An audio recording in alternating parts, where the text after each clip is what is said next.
Hello, welcome back.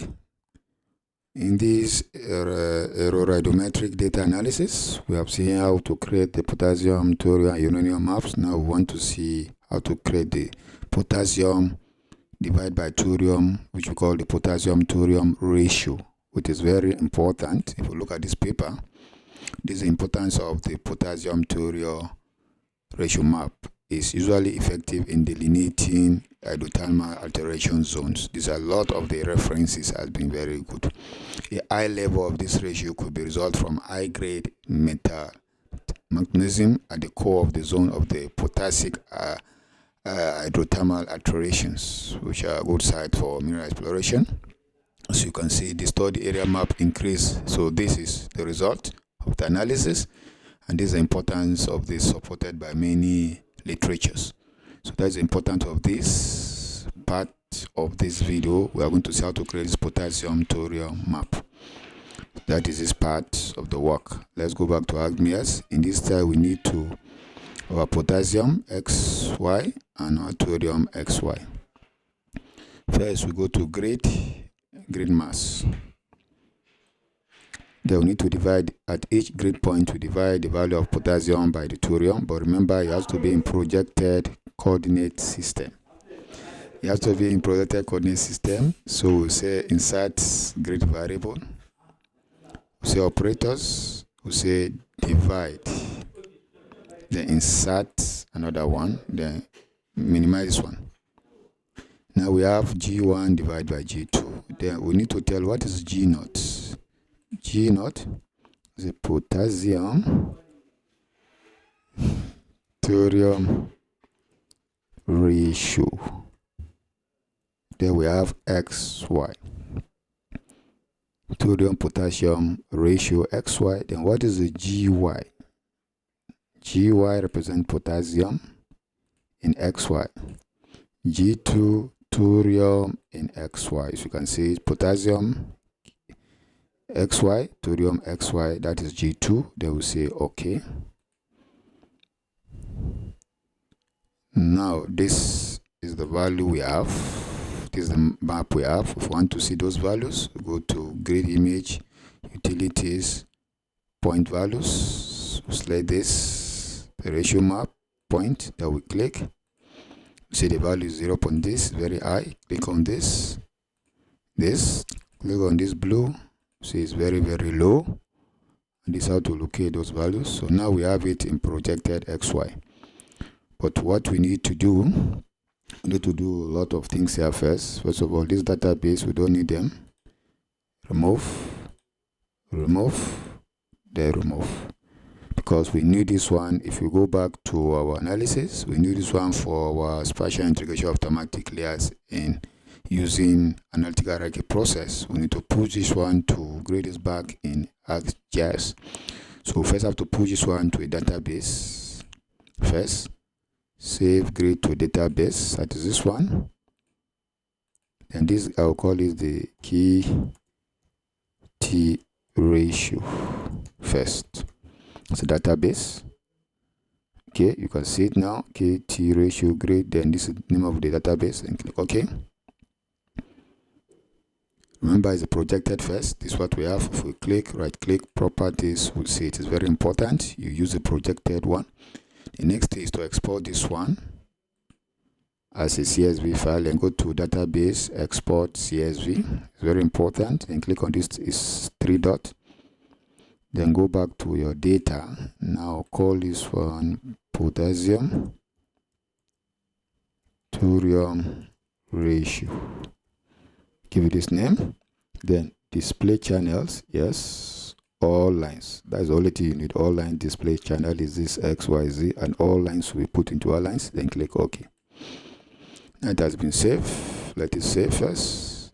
Now let's open back our Matic. Then go to data. You see there, that is 41 megabytes. Is a huge data, but we have push.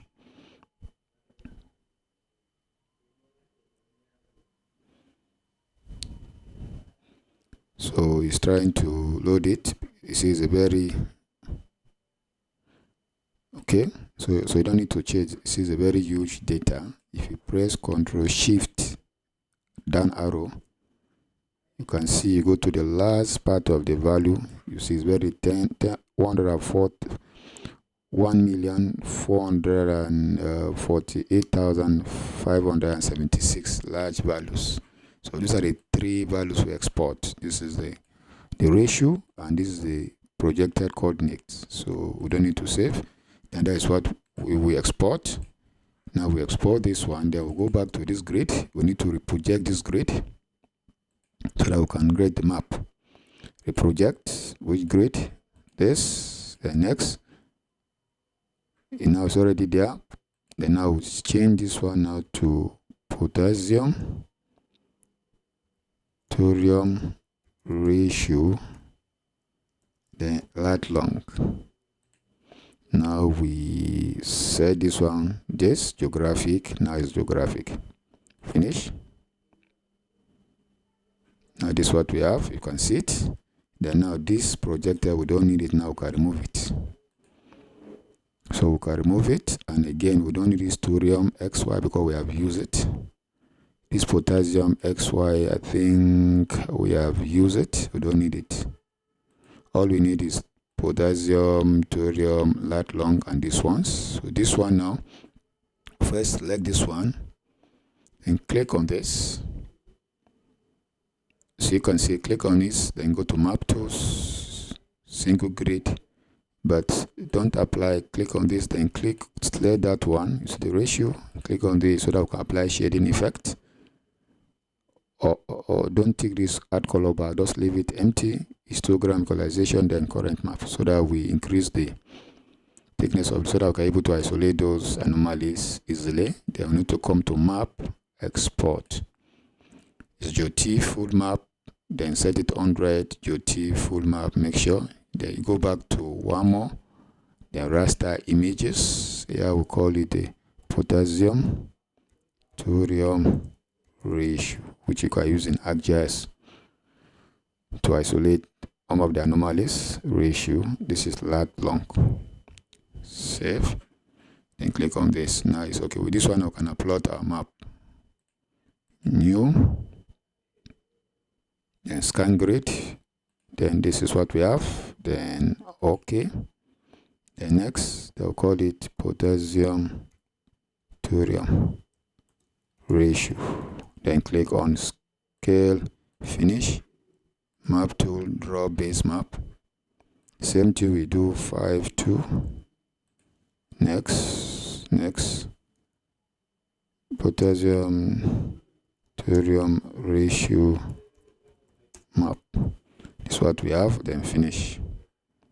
And we have this one we have, then to bring the grid, utilities, map tools, the single grid.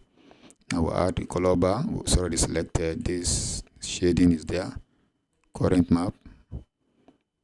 Now potassium is in percentage, divide by thorium is per part per million.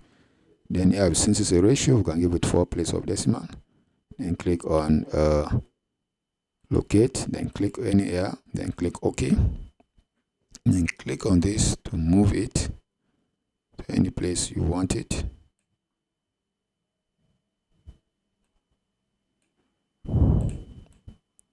So you click on this plus, then click on ArcGIS MSD. You save it as the ArcGIS project. Click on this 3 dots. Go to maps, then this is what we have.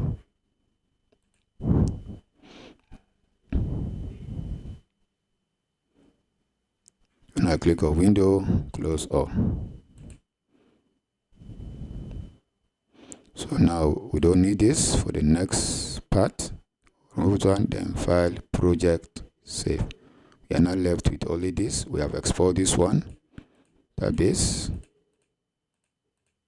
We have exported by the CSV, then we have created all maps, and also we have produced the potassium thorium raster image, and that is how we create the maps for potassium thorium ratio map.